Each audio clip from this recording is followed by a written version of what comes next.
राधे राधे दोस्तों, कैसे हैं आप सब। Welcome back to my YouTube channel. उम्मीद है आप सब बहुत अच्छे होंगे। अगर मैं आपसे ये कहूँ कि हमारा इंडिया जल रहा है तो क्या आप बिलीव करेंगे। ये देखिए हमारे इंडिया की पिक्चर जो कि सैटेलाइट से ली गई। हीट वेव्स किस तरीके से आज इंडिया में आ चुके हैं। एट दिस मोमेंट हमारा India Saudi Arabia, Oman, Sudan और साउथ अफ्रीका के कई सारे देशों से ज्यादा गर्म हो चुका है। क्या आप लोगों को पता है हीट वेव एक नेशनल इमरजेंसी है और अभी तो गर्मी बस शुरू हुई ही है। ये साल भारत का हॉटेस्ट समर होने वाला है और अभी तो आगे के कुछ महीने और बाकी हैं। तो हम इमेजिन भी नहीं कर सकते कि आगे आने वाली गर्मियों में क्या हालत होने वाली है। शुरू करते हैं आज का हमारा ये बढ़ती गर्मी का टॉपिक। अगर मैं आप लोगों से कहूँ कि ये गर्मी हमारे भारत को गरीब बना रही है तो आप बिलीव नहीं करोगे। बात सुनने में थोड़ी अजीब है लेकिन सच है। आज भी हमारे इंडिया में 75% लोग यानी कि हर 4 में से 3 लोग फिजिकल लेबर रिलेटेड काम करते हैं, जैसे कि फार्मिंग करना, किसी कंस्ट्रक्शन साइट पर काम करना, रोड के किनारे पर अपने स्टॉल्स लगाना। और ये सारे काम कब होते हैं? दोपहर में, यानी कि तपती गर्मी में। ऐसे ही अनऑर्गेनाइज सेक्टर पर हमारा 75% भारत निर्भर है, जो कि हमारे जीडीपी का 1/3 कंट्रीब्यूट करता है। इसी गर्मी की वजह से भारत के लोगों की प्रोडक्टिविटी 5 से 10% कम हो जाती है। गर्मी की वजह से डिहाइड्रेशन होता है, जल्दी थकान होने लगती है और लोग अपना काम पूरी तरह से नहीं कर पाते। गर्मी की वजह से अगर हमारा भारत काम ही नहीं कर पाएगा तो आगे कैसे बढ़ पाएगा। ये देखिए, मैकेंसी की एक रिपोर्ट कहती है कि भारत में 20 करोड़ लोग हीट वेव्स का शिकार हो सकते हैं। आंकड़े बताते हैं कि इस प्रोडक्टिविटी लॉस का इम्पैक्ट जीडी पर 2.4% से 4.5% तक हो सकता है। That is $126 billion every year. हमारी सेंट्रल गवर्नमेंट जीडीपी का 2% हर साल इंडियन एजुकेशन पर स्पेंड करता है, लेकिन अगर हम हीट वेव से होने वाले नुकसान को बचा सकें और उस पैसे को एजुकेशन पर एलोकेट कर सकें तो हमारा एजुकेशन बजट डबल हो सकता है। यानी इकोनॉमी को होने वाला नुकसान अवॉइड करके वही पैसा अच्छे कामों के लिए यूज हो सकता है। आपको क्या लगता है ये सारी बातें हमारे लीडर्स नहीं जानते? वो बिल्कुल जानते हैं, लेकिन एनवायरमेंट हमारी प्रायोरिटी बने तब जाके कोई बात बनेगी। अगर हमने क्लाइमेट चेंज पर ध्यान नहीं दिया तो 2047 तक जो हम अपने इंडिया को डेवलप होने के सपने देख रहे हैं वो सिर्फ सपने ही रह जाएंगे। क्लाइमेट चेंज एक रियलिटी है। सोनम वांगचुक सर पिछले 2 महीने से लद्दाख में बैठकर वही चीज सबको बता रहे हैं, लेकिन उनकी प्रोटेस्ट को एड्रेस करने की जगह उन पे सेक्शन 144 लगाकर उनकी आवाज को दबाया गया। क्लाइमेट चेंज न सिर्फ इंडिया के लिए ही बल्कि पूरे वर्ल्ड के लिए एक सैड रियलिटी है और जिसे अनदेखा करना हमारे लिए नुकसानदेह होगा, क्योंकि क्लाइमेट काफी अनबायस होता है। वो ये नहीं देखता कि आप कितने अमीर हैं या कितने गरीब हैं, आप कौन सी लैंग्वेज बोलते हैं, आप कौन सा खाना खाते हैं या कौन सा रिलीजन फॉलो करते हैं। क्लाइमेट सिर्फ फैक्ट दिखता है और फैक्ट ये है इंडिया वर्ल्ड की 3rd मोस्ट वनरेबल कंट्री है। यानी कि क्लाइमेट चेंज में जिन देशों पर सबसे ज्यादा इफेक्ट होगा उसमें लिस्ट में 3rd नंबर हमारे भारत का है और किसी भी रैंक से ज्यादा हम सभी को इस बात की परवाह होनी चाहिए। बट वेट, आप में से बहुत सारे लोग ये सोच रहे होंगे कि हमारे पास तो एसी है, एसी गर्मी कम कर सकता है, लेकिन आप लोगों को ये नहीं पता कि एसी से गर्मी कम नहीं होती बल्कि एसी से गर्मी और ज्यादा बढ़ती है, क्योंकि एसी इलेक्ट्रिसिटी से चलता है और इंडिया में mostly electricity thermal power plant से बनाई जाती है जो कि कोल से चलता है, जो जलाकर हम लोग एनवायरमेंट में कार्बन भी बढ़ाते हैं और पॉल्यूशन भी बढ़ाते हैं। इंटरनेशनल एनर्जी एसोसिएशन का कुछ डाटा देखते हैं। वर्ल्ड एनर्जी रिपोर्ट 2023 में भारत के एसी यूज के बारे में कुछ इंटरेस्टिंग इंसाइट्स बताए गए हैं। इंडिया में आज 100 में से 24 घरों में एसी है, अमेरिका में आज 75 घरों में एसी है और चाइना के अर्बन एरिया में ऑलमोस्ट सभी घरों में एसी है। 2050 तक ये एसी का यूज 9 गुना बढ़ जाएगा। ये रिपोर्ट बताती है कि 2050 तक इंडिया में एसी का पावर डिमांड पूरे अफ्रीका के कॉन्टिनेंट से भी ज्यादा होगी। एसी चलाना शॉर्ट टर्म में तो एक सोल्यूशन है, लेकिन लॉन्ग टर्म में एक प्रॉब्लम बन सकता है। चलिए अब जानते हैं कि हीट वेव्स क्या होते हैं। क्या आप कभी ऐसे रूम में बैठे हो जिसमें हवा पास नहीं होती? गर्मी के मारे पसीने छूटने लगेंगे। हीट वेव्स तब क्रिएट होते हैं जब किसी एरिया के एटमॉस्फेयर में हाई प्रेशर सिचुएशन क्रिएट होती हो। ऊपर के एरिया में हाई प्रेशर होने की वजह से विंड्स ग्राउंड की तरफ ट्रैप हो जाते हैं और ग्राउंड जो हीट रिफ्लेक्ट करता है वो उस एरिया में ट्रैप हो जाता है और इस एरिया से नहीं निकल पाता।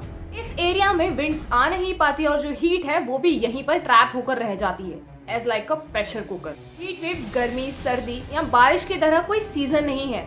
हीट वेव एक कंडीशन है। हीट वेव तभी डिक्लेयर किया जाता है जब टेम्परेचर एक पर्टिकुलर लिमिट के ऊपर चला जाए। इकोनॉमी का लोगों की प्रोडक्टिविटी से कनेक्शन होता है, उनके हैप्पीनेस से। और उनकी हैप्पीनेस का वहाँ के टेम्परेचर से कनेक्शन होता है।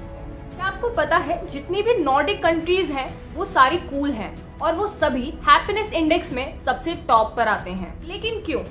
क्योंकि हम लोग जैकेट पहन सकते हैं, हम लोग छोटा सा फायर एरिया बना सकते हैं और हम लोग अपने घरों को इंसुलेट कर सकते हैं जिससे बाहर की ठंड अंदर ना आए।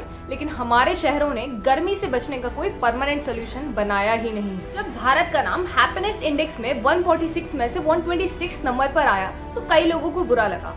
कई लोगों ने ये बात पूछी कि ये हैप्पीनेस इंडेक्स हम लोगों के लिए कितना मैटर करता है। हमें इस बात को एक स्टेप आगे जाकर सोचना होगा।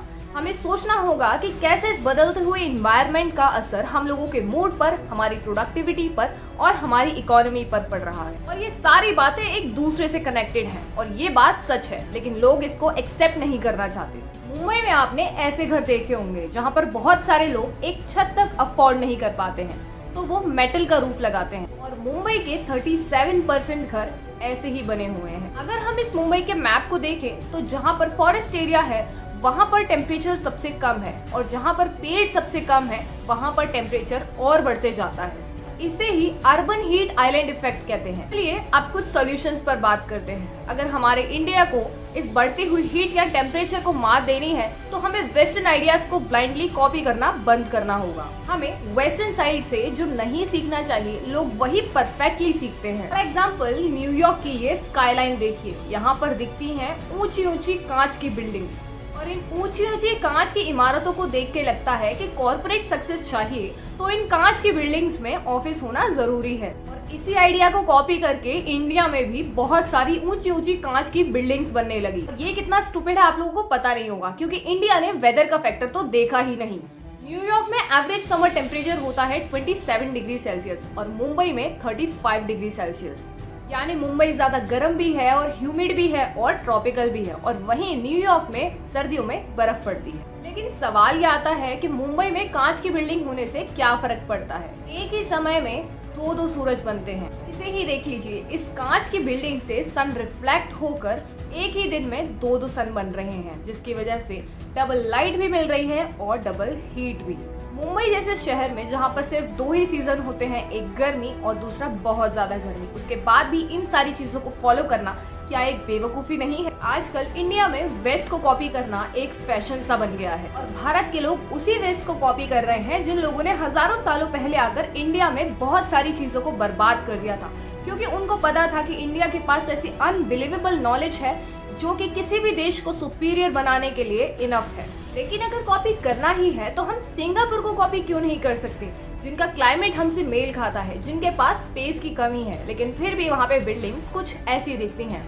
वर्टिकल गार्डन्स बनाए जाते हैं जिससे कम से कम स्पेस का मैक्सिमम यूज हो जाता है। हमारे इंडिया के लोगों को सिर्फ एक माइंडसेट की जरूरत है। हमारे इंडिया के गुरुकुल सिस्टम में बच्चे बच्चे को सिखाया जाता था कि अपनी लाइफ में एक पीपल का पेड़, एक इमली का पेड़, 3 आंवला के पेड़ और 5 आम के पेड़ जरूर लगाने चाहिए। एक आम का पेड़ अपने पूरे लाइफ टाइम में 271 टन ऑफ ऑक्सीजन प्रोड्यूस करता है और 80 ton of carbon dioxide absorb भी करता है और ये उतना ही कार्बन डाइऑक्साइड है जितना कि 5000 एसी अगर 1 घंटे के लिए चला दे जाए तो वो प्रोड्यूस करेंगे।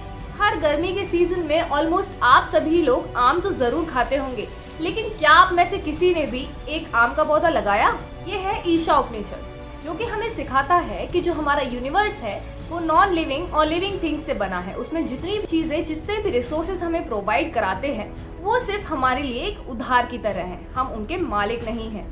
जब हम उसे अपने यूज के लिए लेते हैं तो हमें उसे बदले में वापस लौटाना ही पड़ता है। लेकिन समय बीतते बीतते हम लोग इन चीजों को भूल गए हैं। जैसे सभी लोग अपने नेचर की पहले रिस्पेक्ट किया करते थे, उसको पूजा करते थे, लेकिन आज लोग बस उसको यूज कर रहे हैं और उसको बर्बाद कर रहे हैं। अपने आसपास ज्यादा से ज्यादा पेड़ लगाइए, क्योंकि यही एक नेचुरल और पॉजिटिव सोल्यूशन हमारे पास बचा है अपने एनवायरनमेंट को, अपने नेचर को और अपनी दुनिया को बचाने का। और ऐसा तभी पॉसिबल है जब ये वीडियो ज्यादा से ज्यादा लोगों तक शेयर हो पाए, क्योंकि मुझे पता है कि हर किसी को तो नहीं, लेकिन हजारों में से किसी एक इंसान को तो इन चीजों से जरूर फर्क पड़ता होगा। तो इस वीडियो को ज्यादा से ज्यादा इंस्टाग्राम, व्हाट्सएप और फेसबुक अकाउंट पर शेयर कीजिए। आई होप एटलीस्ट कुछ लोगों को तो इस बात से जरूर इफेक्ट पड़ेगा या फिर फर्क पड़ेगा कि हमारा नेचर, हमारा एनवायरनमेंट हम लोगों के लिए कितना इम्पोर्टेंट है। लोग बस आजकल अपने एरिया से सीमित हैं। उनको लगता है कि हमारे आसपास सब कुछ नॉर्मल है तो इट मीन्स सब कुछ ठीक है, लेकिन धीरे धीरे करके सारे एरियाज तक पहुंच ही जाएंगे अगर हम लोग टाइम से अवेयर नहीं हुए तो।